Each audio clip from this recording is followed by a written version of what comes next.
Welcome to Global Perspectives. How much do you know about North Korea?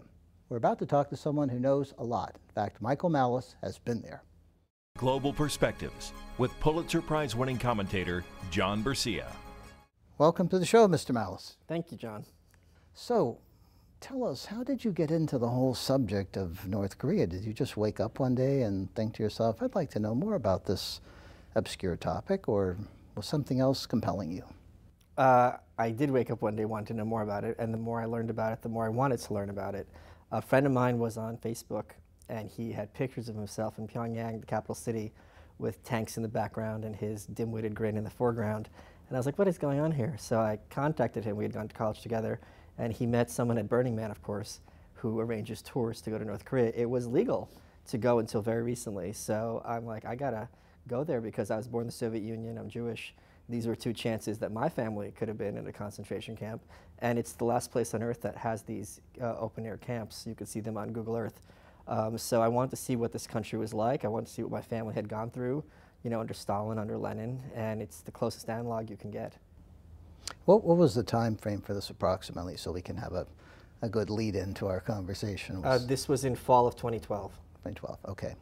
And so you went to North Korea. You were there for several days, a week. A week. And I'm assuming this was a guided tour. Yes, sir. But what was it like? Even in a guided tour, you can learn a lot. Oh, yeah. So even people have this misconception that when you go to North Korea, everything they show you is pristine and clean and, you know, for display purposes only, a Potemkin village. It's not at all. Pyongyang is a functioning capital, and you can't hide the decay that permeates throughout the city. For example, they have a central park with a fountain, a white marble fountain. The lights weren't on, the water wasn't running, and it was covered in mildew. Every carpet has a stain, every wall has a crack, the urinals be rusted through. So, and there's very little electricity even in the capital city at night, and the capital Pyongyang is their showcase city. Only certain members of North Korean population are even allowed to step foot in Pyongyang. So when you go there, sure, they're trying to say everything is great, but you know, everywhere you look, there's something that's off. And how did that work in the case of your hotel, for example? Did you have electricity in the hotel? Yeah, we had electricity in our hotel, but the hotel is segregated by nationality. It's on an island in the middle of the Taedong River, which is in the middle of Pyongyang, so you don't get any ideas about leaving the hotel and going somewhere. You can't. Our guides on their floor, they stepped out into pitch blackness. I don't know how they found their rooms. I guess the windows must have been boarded up or something, or maybe it was just nighttime. But it was like something from a movie. You step off the elevator and it's just total darkness.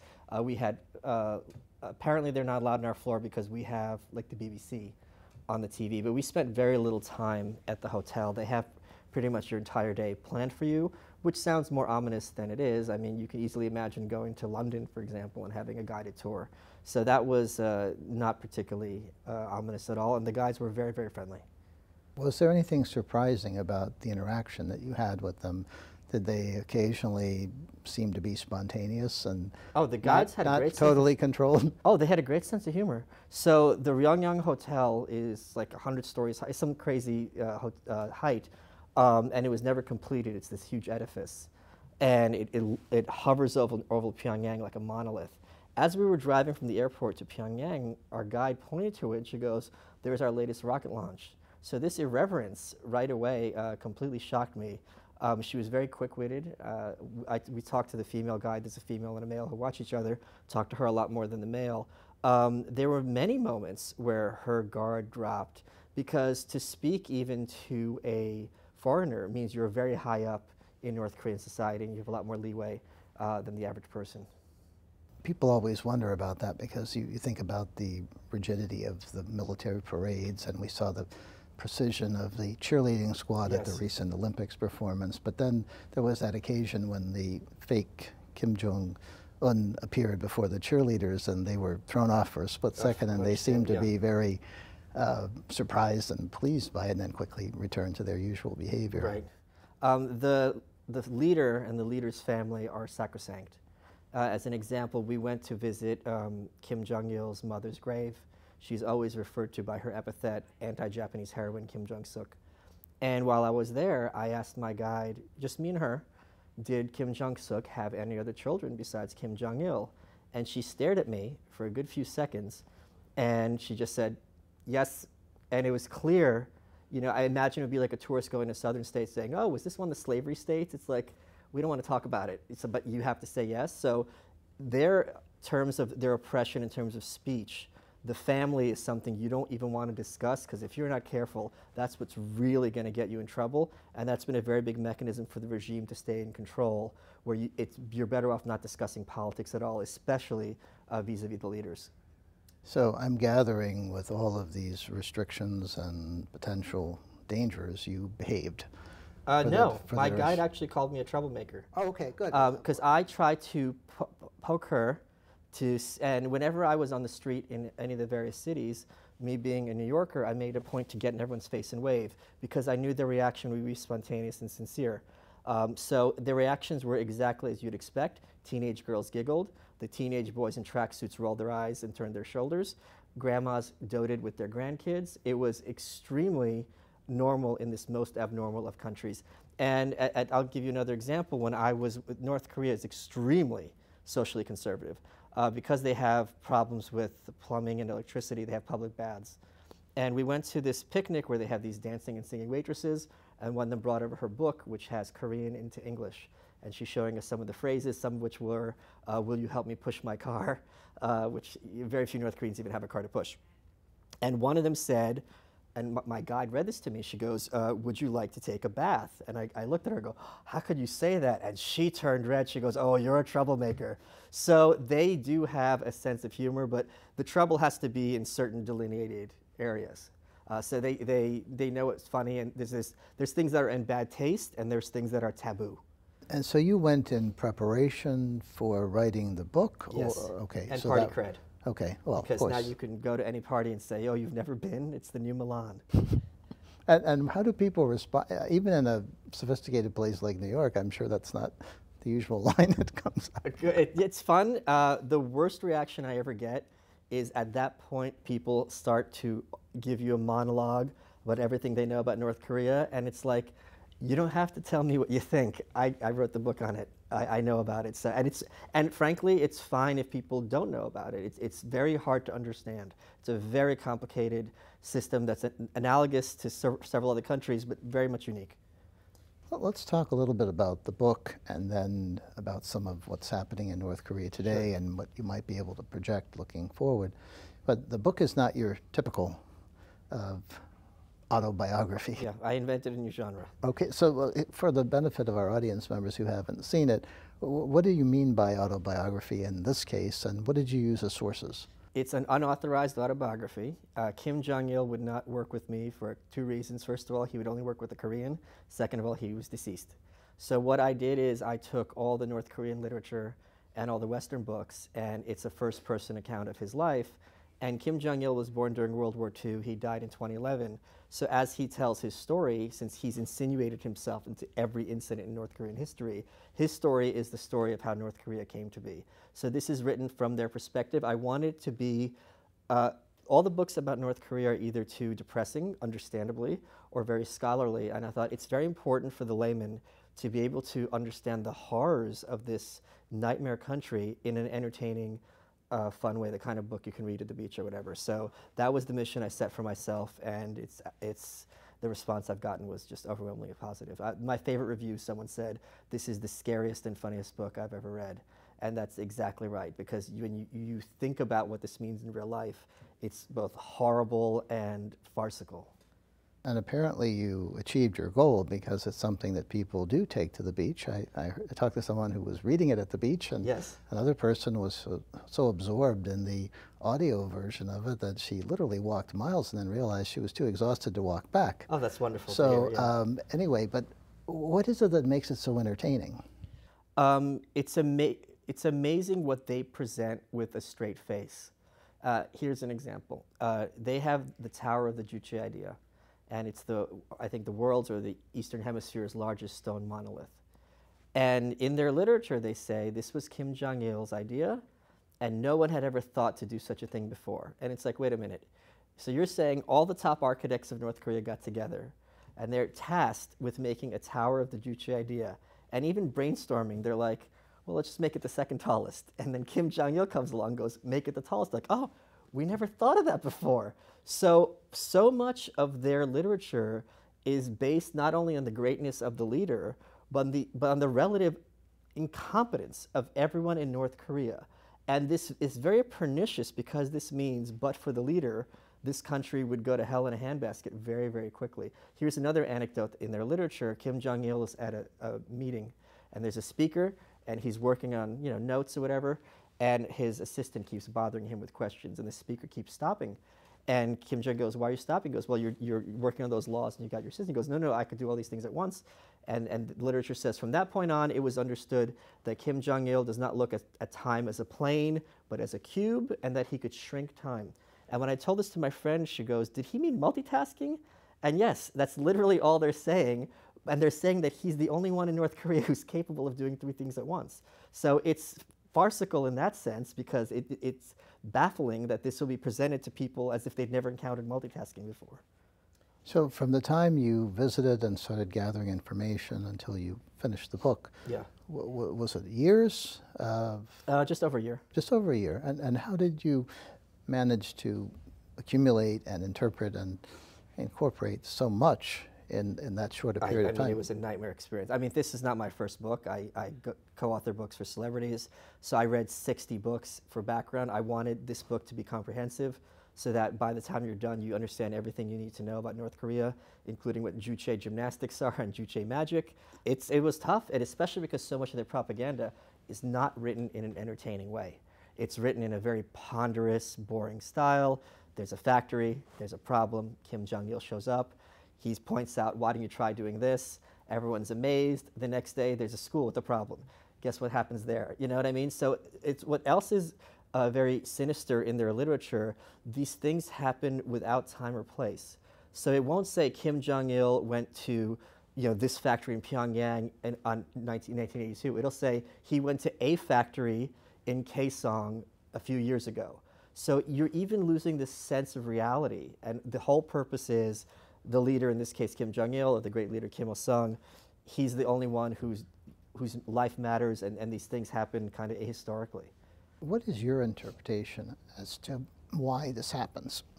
For example, in other countries we see dynasties emerge, we see royalty emerge. These were not royal dynastic people before, and all of a sudden they're accepted as such and they're treated almost like deities. The Russian writer Ayn Rand once wrote, errors of this magnitude are never made innocently. Right, I might be butchering that quote. So after the great leader Kim Il-sung, and you always have to refer to him by his honorific, after he was installed as the leader of North Korea by the Soviets, in 1968 his son Kim Jong-il competed with his uncle to see who can build up the personality cult the most as a mechanism of being appointed the successor. And it worked for Kim Jong-il. He was named successor in 1980. So this was Kim Jong-il basically establishing his path to power by glorifying his dad. And it was a very methodical, decades-long process to get to where we are today. And where are we today? Because this was not the only person who might have risen to the helm in North Korea. Well, I mean, you mean Kim Jong-un? Mm-hmm. By North Korean law, they have the 10 commandments of the great leader Kim Il-sung. The 10th commandment is, thou shalt follow the revolution through the generations until the end. What that means is only a descendant of Kim Il-sung can be the leader. So it's not clear how many children Kim Jong-il had. We know he had 3 brothers. The eldest, Kim Jong-nam, was an environmentalist, which for a communist country, I mean, which has power wires on their emblem, is just psychotic. He told his dad, Kim Jong-il, we should liberalize. Look what happened in Beijing. And Kim Jong-il said, if you want openness, open a window. What works for the Chinese won't work for us. The idea that you want to denuclearize was crazy to him because he knew the nukes were his protection on power. So he passed him over in favor of his youngest son, Kim Jong-un. And Kim Jong-il's sister, Kim Young-wi, has been in the background as the regent the whole time. And it was her husband who was executed early on in Kim Jong-un's regime with her permission. So this is a young person, yeah, presumably could be there for decades. Right. What is the learning curve? This doesn't seem to be someone who has, relatively speaking, that much knowledge, awareness, experience, capability, but does it matter? I think it matters enormously, because I think when you have something where the power is so centralized and where it's incumbent so much on one person, Even if you were running a corporation, it would be a disaster. So Kim Jong-il had a huge amount of time. 68, in the late 60s, he's taken over the propaganda agitation department. He's named leader in 1980. Kim Il-sung died in 94. So that's 14 years for him to prepare himself and basically gradually take over power from his dad. Kim Jong-un is very young, and he was only presented to the public not that long before Kim Jong-il died. So yeah, the sister's in the background helping, but you're seeing, I think, his losing the grip on power that Kim Jong-il had, and most certainly that Kim Il-sung had. And does he have to engage in dramatic demonstrations of his ability to be fierce, to be repressive or something else so that people will respect him, or is that just part of his nature? I think when you have a regime where people aren't getting fed, terror is a very good mechanism to make sure they're happy with that position. There's also mechanisms that he carried over from his dad and from his grandfather, one of which is they have their sessions on organizational life, for example. So what that means is everyone is in your school or in your neighborhood or your office, for example, once a week has to get together. I have to say what I did wrong, and then I have to say what I saw you, John, doing wrong. So everyone is reporting on each other publicly by law on a weekly basis. So that is a very effective mechanism to keep people in line. So you don't see any possibility that some element within the society would rise up against him? It would be extremely hard to organize. And especially the other problem is that the people at the very top, in these regimes, when the regimes go down, the people at the top are usually themselves killed or driven out of the country. So there's a huge golden handcuff, so to speak, around the people who are at the very top of the regime other than Kim Jong-un himself. So have you received any indication of how your book was perceived, and are you on some short list of people that the dynasty likes to hate? They only go after their own. Okay. Since I'm a U.S. imperialist, I'm effectively subhuman to them anyway, and they can feel free to dismiss me. The ones who have to worry about are the refugees. They make a good point of trying to discredit them publicly and to punish their families back home if possible. And if you happen to be a member of the family, you have to be extra careful, I would imagine. Oh, of course. And they're all watching each other all the time by law for the slightest if I want to get a promotion at the very top, a very good way is to take care of the guy who's above me. So if you had the opportunity to return to North Korea, would you do so? No, because everyone who I met there is still there. They're still in their prison. They're not allowed to leave. And the fact that you get to escape and know that these people are trapped there is something that is very kind of haunting and disturbing. So tell us about the concentration camps in North Korea. How widespread are they? How many people are involved? There's around 100,000 to 200,000 people in these camps at a time. You can see them on Google Earth. When North Korea is confronted about the camps at the UN and other organizations, their response is, we don't use the term concentration camps, therefore we don't have any. The great leader Kim Il-sung said, class enemies must be exterminated 3 generations. So when you get sent to the camps, it's with 3 generations of your family, and you're often not sure who it was who got you sent there. The brutality of these camps are as bad as anything that we've ever seen in history. Assault, sexual assault, starvation, absolutely no sort of heat or clothing of any kind, barely any food. So it's truly horrific. And what's even crazier is that people who are sent to the camps are often allowed, after they've worked off their sins, to return to North Korean society. So it's not always a death sentence. How do you return to North Korean society after you've been subjected to such abuses? I would imagine they're physically challenged, mentally challenged, any number of problems. Are they able to function? I mean, it's not an easy transition, most certainly. I mean, and many people die before having a chance to be released. During the 90s, when they hit their famine, there were people who get sent to camps for very short periods. Because, you went to China to get food, and it's like, all right, you go to the camp as punishment, but the government was like, we can't feed you, so we're going to kind of have to look the other way on this stuff. So, and there's also some of the camps are much worse than others. There's camps for political prisoners, people who went after the leaders. That's much worse than someone who's being, punished for something relatively minor.